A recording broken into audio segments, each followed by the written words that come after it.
Welcome to Capitol View on WSIU. I'm Jeff Williams, sitting in this week as we take a look at what's making news around the state in Illinois politics. And to help guide our discussion this week is Alex Degman, State House reporter for WBEZ and for our Illinois public radio stations, and Jason Piscia, director of the Public Affairs Reporting Program at the University of Illinois, Springfield. Gentlemen, welcome. Hello. Hi, thanks for having me. It has been another busy news cycle with the end of the spring legislative session fast approaching. We've got more candidates and potential candidates jockeying for Illinois' soon-to-be open Senate seat. We're going to get to that, but before we do go there, I would like to begin the show by remembering former Illinois Governor George Ryan. He died last week at the age of 91. He was Illinois' 39th governor, in addition to serving as lieutenant governor and secretary of state. He certainly had an interesting tenure in Illinois politics. Alex, you've been reporting on Governor Ryan's passing this week. How do you think George Ryan is going to be remembered?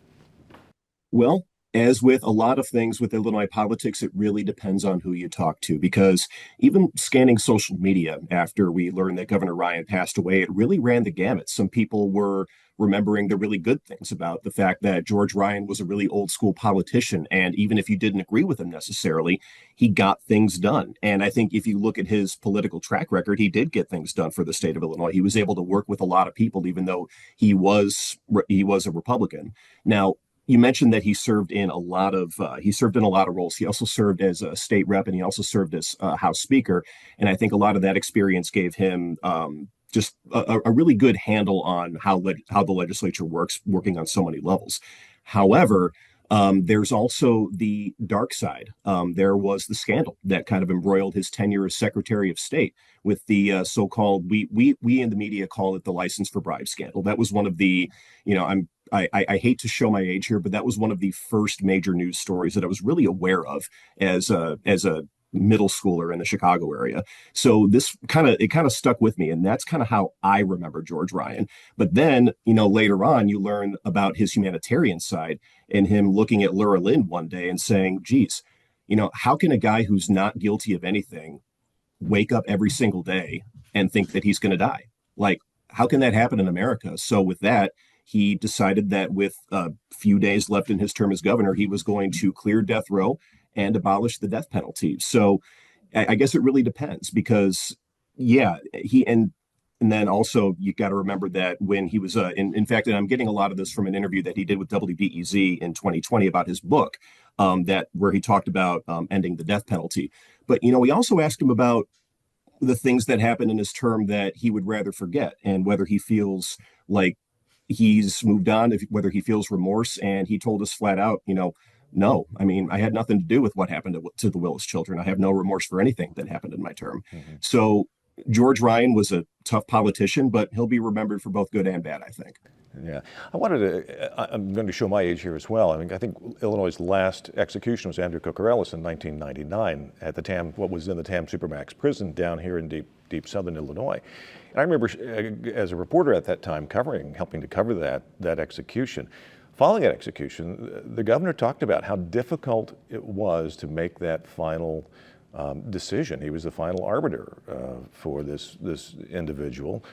And he talked about how difficult that was. You talked a little bit about the humanitarian side on that. Jason, do you think that was the governor's decision on this moratorium, did it kind of signal a sea change not only in Illinois, but in other places around the country in terms of how the death penalty is viewed?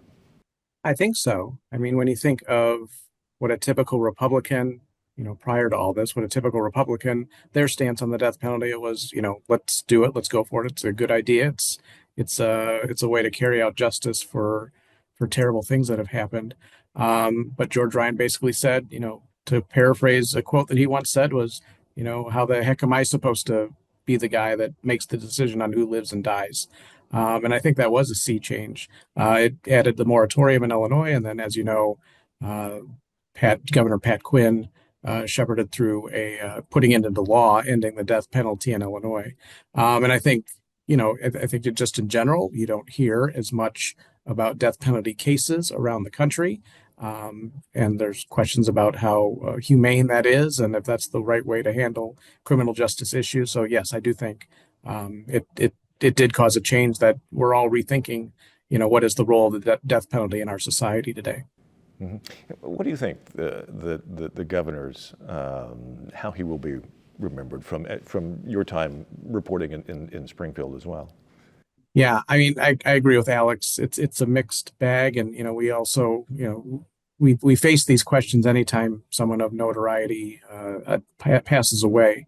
Um, I think to the people who look at the big picture, they're going to look at his service to the state and this death penalty moratorium and just his rethinking of that whole issue. But then to some who may have just a passing interest in what's going on in state government, they're going to remember the big headline of, this license for bribe scandal that led to him serving time in prison for all those years. And that's definitely a negative mark on his legacy. But the moratorium is there to balance it out as well. All right. Well, the candidate, kind of shifting gears a little bit here, the candidate pool for Dick Durbin's soon-to-be open U.S. Senate seat continues to grow. On the Democratic side, we have Lieutenant Governor Stratton, and I think now Congresswoman Robin Kelly have officially, or soon will officially announce that they are in the race for that Democratic nomination. There are also a couple of other names that are making the list. Alex, are we going to need a scorecard to handicap this race for this U.S. Senate seat?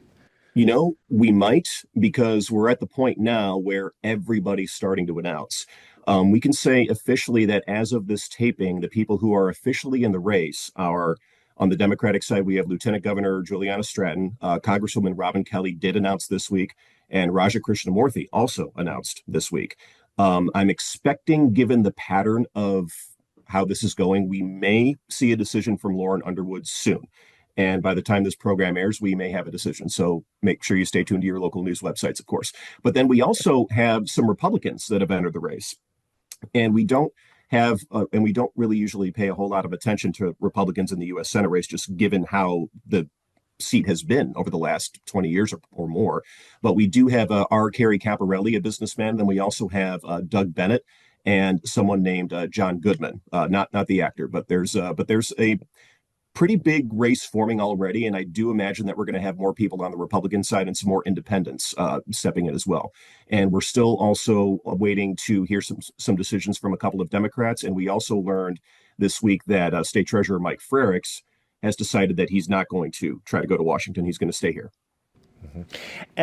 At what point do both Republicans and Democrats, do they go through and they do the political calculus to determine if it is worth spending the money to getting into the race for the U.S. Senate, especially if they already hold a secure seat, a congressional seat, given the close margins in both the House and the Senate? At what point do you think does that enter into this equation of do I run or do I not run? Because it's a tremendous amount of money that whoever does run is going to have to raise in this particular race. Well, I think in this race specifically, that calculus is already in play. And I think it has been even before the people who are currently entered into the race started thinking about running. And the reason for that is Lieutenant Governor Juliana Stratton was ready to go. She announced within 24 hours of Dick Durbin's retirement announcement. And that's even though, obviously we had been asking her for weeks, are you going to run? Are you going to run? And she obviously wouldn't say until she actually announced. But then soon after she announced, which was quick, she racked up some pretty big endorsements. Governor J.B. Pritzker is behind her. Sitting U.S. Senator Tammy Duckworth is behind her. And when you're talking about calculus, whether you have the name recognition and the money to compete, that's a pretty big part of it. You need the name recognition from big time supporters that people have heard of, plus maybe people who can help bankroll, like, for example, Governor J.B. Pritzker. Then you look at people like Raja Krishnamurthy, who is a sitting congressman. You're right. And he's pretty popular. I went to go see him and, not him specifically, but I saw him working the room at the Cook County Democrats pre-slating event last month. And there wasn't a person he didn't know. He was shaking hands and saying hi to everybody. And he ran out of time. He had to go. So he's pretty well known, but he's also raising a lot of money. I think as of March 31st, he had already raised about $19 million. And I may be off by a couple of $1,000,000, but that's a lot of money to raise for a congressional seat that's pretty safe for you. So we started thinking in the news media a while ago, okay, he's got to be doing something. And that is part of the calculus behind it. He started to raise a lot of money because he might not have the backing of JB Pritzker or Tammy Duckworth. So that was part of it. And that's part of what went into that. And then you have Lauren Underwood, who has not announced yet, but we expect that she will. And she has the name recognition as well. She's started to be in the news a lot for her.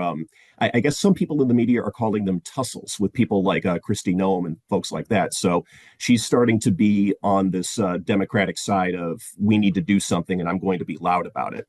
And, it's just it's yes, to answer your question and to bring this full circle, yes, whether you have the money and the name recognition to run is absolutely part of the calculus. Has there been an estimate yet on how expensive this U.S. Senate race may get? Not that I've seen, but I don't know whether Republicans are going to target this seat yet. I haven't looked into that, and if they do, there could be a little bit more money, but I don't know if they consider this a seat that they can get in the Senate. But I still think it'll be an expensive race, even in the Democratic primary. Oh, sure. JB Pritzker hasn't dropped his money into the race yet, and I do wonder. It's definitely an apples to oranges comparison, but a lot was made last year when sort of the Democrats chose Kamala Harris to replace Joe Biden without really getting any input from voters. And again, it's a different situation, but with Duckworth and Pritzker already putting all of their weight behind this candidate, you have to wonder, are they sort of undercutting the voters, and how are the voters going to react to that? Will they, rebel against the powers that be and pick one of the underdogs as they're viewed now to be the Democratic nominee?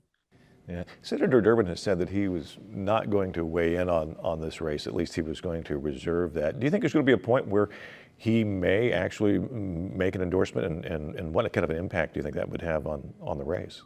Alex, I'll defer to you. I don't know. I mean, Durbin is usually good with his word, and he's said he's not interested, but I don't know. Yeah, I would agree with that. Durbin is usually pretty good at his word, and this is a race he doesn't necessarily have to make an endorsement, I don't think. And certainly, I'm sure somebody would be happy to have it. But I think Dick Durbin, as we saw during the run up to his announcement that he wasn't seeking another term, he kind of likes to play it close to the vest, and he doesn't really like to. He doesn't really like to get into things that he doesn't need to be in, especially when he's on his way out. I mean, it's already going to be a really contentious primary, and because of this primary, there's going to be jostling in a lot of other areas of government, like the U.S. House and even the State House. So I think Dick Durbin's going to stick to his word, and he's probably not going to endorse, but he doesn't need to. Mm-hmm. Well, in the meantime, the clock keeps ticking down toward the end of the spring legislative session. It is now obviously less than a month away. Friday, I believe, also is the deadline for major bills to be entered into the opposite chambers this week for consideration. I know there are several major bills still pending, including the budget, and also we've seen some changes in revenue estimates from the Commission on Government Forecasting and Accountability, or COGFA, if you like to throw around the acronyms. The capital spending plan also has undergone some evaluation. Education is asking for more money, both K through 12 and higher education. Jason, where do we stand in terms of the state budget and all the financial prognostication? A lot of different directions to go here, but first with the latest financial projections by COGFA, as you mentioned, which is the sort of the independent forecasting group that works for the legislature. They put out a few revisions already of how much money they think the state will collect in tax revenue for the upcoming fiscal year. They've adjusted it again to increase that estimate by about $250 million in their latest projection, but still it's about $500 million below what the governor's office thinks the state is going to collect in revenue in the upcoming fiscal year. There's the governor's office has his own budget people that work on the numbers, as well as the legislature.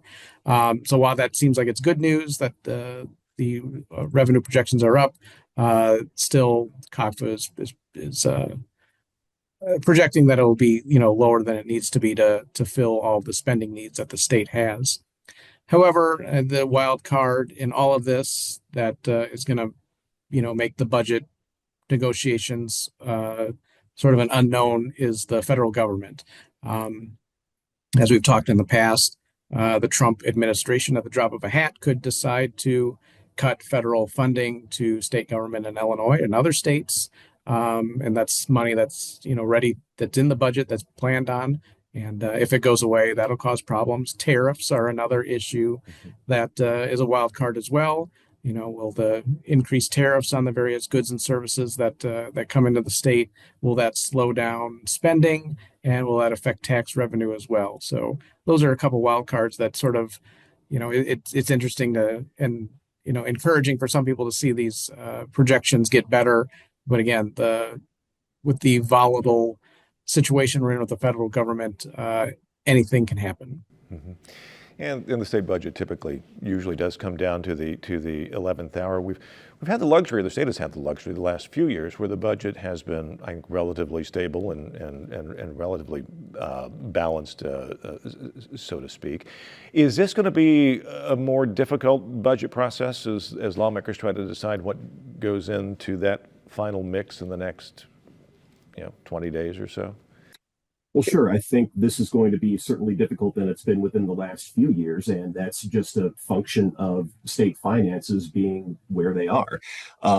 Jason mentioned there's still a roughly $500 million gulf between what the legislature thinks they have to work with and what the governor thinks that they have to work with. So, I could foresee a scenario where, the legislature makes a budget that's based on what they think that the state's going to take in, and the governor could say, I don't like this. I'm going to veto this, and we're going to have to do it again.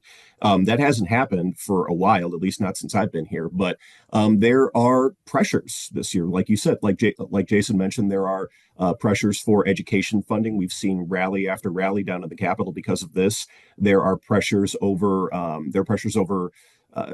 healthcare spending for undocumented immigrants, and there are just pressures over just like Jason said as well. Like I'm repeating a lot of what Jason said, but that's the reality of state government right now. There's a lot that we don't know, and even though the state budget normally does come down to like the final hour, this might be the final hours to final hours. I mean, we're probably going to be getting down to the penny. Yeah, one of the bills, and we can talk about this as well. Some of the legislation is still pending. I know that the jury is still kind of out on one of the bills that the governor has been behind, and that is allowing the state's junior institutions to offer 4-year bachelor degrees, and the impact that may have on the higher education system as well. Jason, is there any concern you think on the higher education system on how that may play out and how that may affect funding that's going into the higher education system as well in the state? Yeah, definitely. And to preface this, I am a University of Illinois employee here at UIS, but I can keep this as objective as I can. But yes, there were some 4-year institution presidents, university presidents from public schools at the Capitol within the past week, testifying against this idea of allowing community college to offer 4-year bachelor's degrees. This is something that the governor included in his State of the State/budget address in February. It sounded like the governor's intent with it was to, make it more convenient for people who are in high demand industries where we need people like nurses and teachers. And maybe they don't have a 4-year institution in their area that they can get to easily. So the community college would fill that need. Predictably, 4-year state school presidents are concerned about this. There are already many enrollment issues at state universities across Illinois. And we don't want to, and those universities don't want to, have anything else working against them to cut enrollment. I think the intent of this idea was to help people who live in rural areas who don't live near a university. I think it's less of a concern here in Springfield, for example. I can, look out my window here at UIS and almost see Lincoln Land Community College just down the road a few hundred yards. I don't think there's any concern about Lincoln Land needing to do a 4-year nursing degree or a 4-year teaching degree because we offer those here. So I think uh, there's maybe some confusion on the intent and how far it'll go. There's some language written into the bill that indicates that community college boards have to make a good enough case to show that they're not duplicating services of a four-year school in their area. But again, it's been a bit of a blur on how all that would work, what all that would mean. And the four-year state school presidents are concerned about it and talking about it. Mhm. Something else that is moving through the system right now, the Illinois Gaming Board has proposed new rules that would prohibit credit cards to fund sports wagering. I think the rules are now under review by the General Assembly's Joint Committee on Administrative Rules. What's the potential impact on here? Because that would apply to all the state's casinos and gaming operations. Right. So this rule already applies to other forms of gaming. Online gaming and in casinos, you can't use a credit card to fill your account to bet away. And this just adds sports betting to that. It's a financially responsible step that the state wants to take to prevent people from, running up hundreds or thousands of dollars in credit card debt for gambling needs. Now, obviously, there's other irresponsible things you can do with your money that don't involve credit cards. You can empty out your bank account and your savings account, and all those are concerns as well. But this is just another another possible way to help prevent people from ruining their financial standing by sports wagering too much. Mm-hmm. Is there any potential revenue impact on the gaming industry as a result of this particular change, do you think?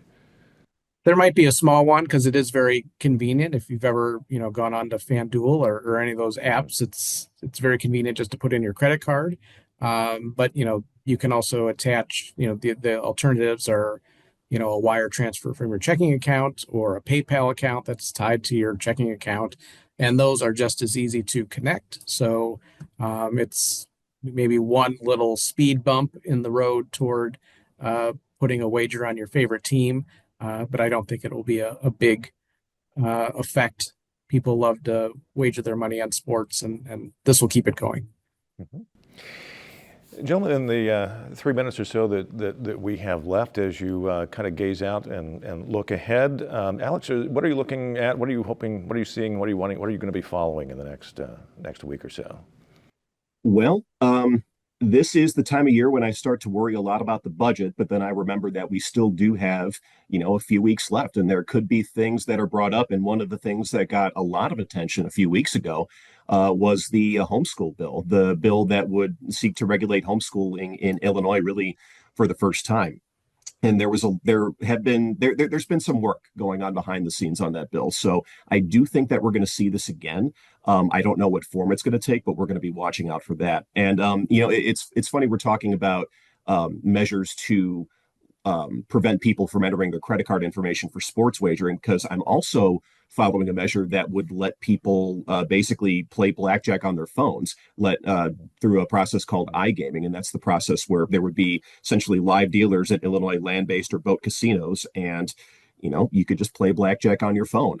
That is, if the state would lose any money from the credit card bill, they might gain a little bit more with this. And there's still a little back and forth about who would benefit from this and who wouldn't, because you have some casinos saying that they would benefit from this and then others saying that they would hurt them. So a lot of work to do there. And then weirdly enough, we haven't really talked about this lately, but I still think that there may be a play by the Bears to get some money, because there is some movement in Arlington Heights.